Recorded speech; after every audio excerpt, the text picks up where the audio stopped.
It is Countdown, Europe's #1 rock show. Peter and Mike from R.E.M. here. Now, I hope you guys are going to help us out with the show. Just hang around here and ask you some questions. What I was wondering about R.E.M., you know, the Out of Time album really brought you instant fame in a way. You were working on it you were a band for about 10 years, then suddenly a big boom. Was it difficult to shift gears, or were you prepared for that? How did that work? Well, no one's prepared for that kind of success, but we've been successful in America for so long that this is just kind of more of the same. It's very pleasing, and I'm finally glad to be, heard over here particularly. We weren't very well known in Europe or Holland, but it's not really shocking. I mean, I haven't had a nervous breakdown yet. Not yet. No, we don't have permission to have nervous breakdowns. And with the new album, not feeling too pressurized to make something that works out as being that successful as it is.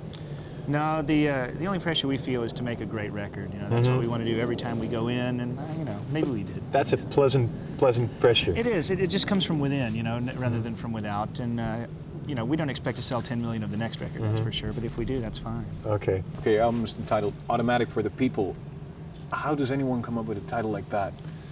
Well, how did Weaver D come up with that for his soul food restaurant? We're not really sure, but we came back from lunch one day and Bill and Michael said, "Can we call it Automatic for the People?" And we said, well, sure. It was the first title that all four of us agreed on.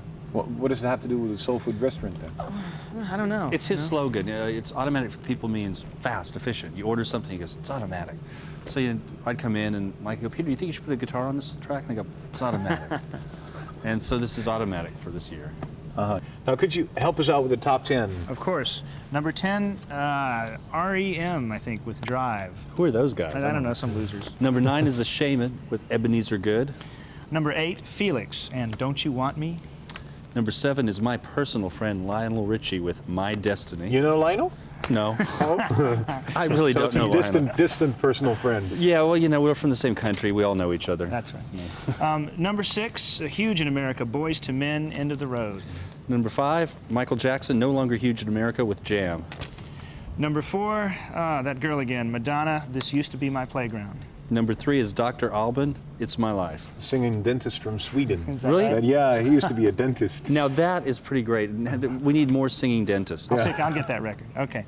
Number 2, Queen guitarist Brian May, Too Much Love Will Kill You. Number 1 is Undercover, Baker Street.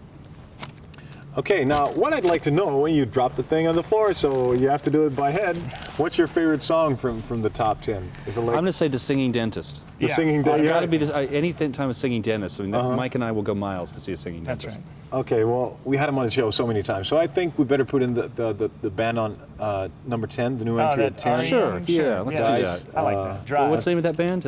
R.E.M. What do you think that would stand for? Oh. Really Eccentric Men. Where's Michael, by the way? Where's he hanging out now? He's at home working. I hope he's working very hard on the next video and designing T-shirts and doing the cover for the single sleeve and all that sort of stuff. So he's plenty busy. You try to keep things like that within the group? Oh, always. Yeah, we try to keep control over all the visual parts. When I saw the Drive video, I really, went like, oh, what a great one. Yeah, Who made that up? That was Michael's idea as implemented by Peter Kerr, who's a great director who also did Radio Song off the last record and is also directed the Man on the Moon clip for this record. I understand at first you weren't too keen about doing videos, music videos. Is that true, Peter? Well, I'm still not very fond of doing them. Michael does a great job of representing the band and picking the directors and editing them. But I can't act. I don't like to have my picture taken. I don't like to wait around, and that's all you do. Have your picture taken, wait around, and act when you're doing videos. So no, it's just a pain in the ass. Like going to the dentist. The singing dentist. The singing dentist. Hello, this is Paul McCartney, and you're watching Europe's #1 rock show, Countdown.